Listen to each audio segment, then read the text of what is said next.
سلامونه ملګرو، د لمانځه وخت دی او لمانځه نه مخکې خو نو طبعا اودسونه کوو. دلته ډېر په زړه پورې ځای و، استنجا مو وکړه، اوس دا دی راووتو دلته اودس کوو. او ما د ملګري ته ویل ما د زموږ لږ عکاسي وکړه ځکه دومره ښکلی وطن، دومره ښکلی کلی، او دا کلی چې دی دا د مدي ژوره د مڼې کلی دی، د ورژلې د سیمې. او هغه پورې ځای ګورئ وینې هغلته معلومیږي، کیدای شي چې زبې رانږدې کړي درته. هلته د شمالي وزیرستان سیمه اخواته د غره نه او دې خواته یې موږ یو.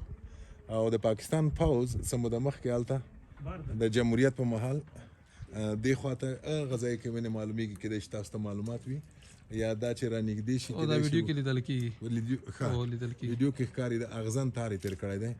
زموږ کلیوالو ډېرې لانجې ورسره وکړې، ډېر جنګونه یې وکړل، خو د پاکستان پوځ زورور شو او جمهوریت هم بې پروایي وکړه. او کیسه پاتې ده ورسره. معنا دا چې زما د کلیوالو دعوا د پاکستان سره پاتې ده، دا به حلیږي له خیره.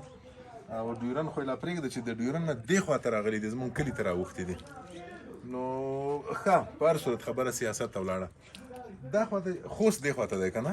خوست دې خواته دا خواته خوست دی. داسې چې ورځئ 2 ساعته لاره ده په موټر کې، نو خوست ته رسېږئ.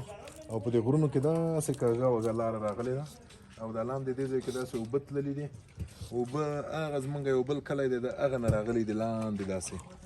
هلته هم ورځو، د هغه ځای بس سیل هم در باندې وکړو.